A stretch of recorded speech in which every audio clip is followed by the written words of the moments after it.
Hey YouTube, Longboys Post 1975, there's a question down there. Bold statement indeed. Is a YouTube channel only as popular as its current video? It's an interesting question. It's first of all, my current video has always been and will always be whatever I felt like making at the time. I don't make stuff to be popular or viewed. I make stuff because I enjoy it, or I'm interested in it, or I'm interested of what you think about it. But I find this quite an interesting question because yeah, it was inspired by the fact that someone was actually explaining to me earlier on the analytics section of YouTube. I don't know why I did that, and because I've always found it quite confusing. I don't generally go in there, and when I do it's usually by accident, but I've always found it quite confusing, and the only sort of conclusion I've ever taken away from it is the fact that apparently no girls watch me.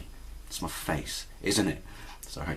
But yeah, and this person was explaining, essentially saying that not when it comes to, you know, existing subscribers or viewers, and not from people being directed to your channel by means of a shout out, because a shout out is a more personal way of sending traffic to someone. So I think it's safe to say that when that individual goes to a channel, they have an idea in their head of what they're in for when they get there. But popularity in the sense of new subscribers or new viewers, because if you think about it, outside of those who have subscribed to, you know, to the sub box and stuff like that, when it comes to, you know, new people, they will see you in a number of places, but it will be, you know, in the feed on other people's channels, you know, in like recent activity, likes, things like that, or you may be in the recommended video section.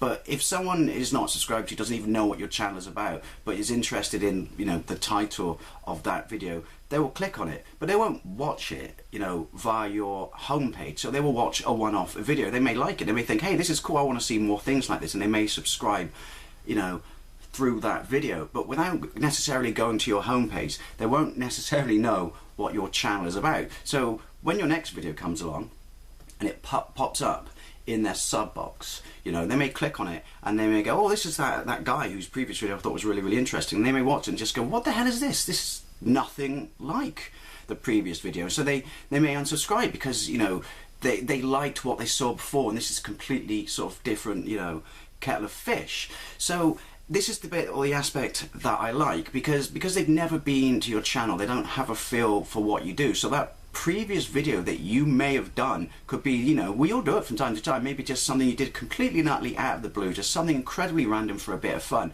not necessarily a true representation of your material. But if they've been to your channel, they may have noticed that there is a staple of what you do, and from time to time you do this. So I find it interesting that, I guess to some degree, your channel is only as popular as your current video. So yeah, I find this question really interesting. So I'd like to know what you think, or maybe it's just me and I'm the only person who finds it interesting. Although it did lead me to one conclusion, which is if you ever come across a channel for a feed, I think most of us who go to a video for a feed or whatever, you know, particularly in this community, will actually drill down to the person's channel and take a look. But we're all guilty of, you know, not doing it sometimes. But if you ever go and you know, to a channel, or go to a video I should say, for a feed, and you like it and you subscribe through it there, you know, and you go and check out their channel, I say do yourself a favor, we should all do it. Have a look at a bunch of their older videos. I think, you know, as a community we should all go and just get out there, and people you've watched religiously for a long time, have you watched some of the really early stuff? You know, could be worth checking out. Anyway, love to know what you think. Thank you very much for watching, and I'll see you later.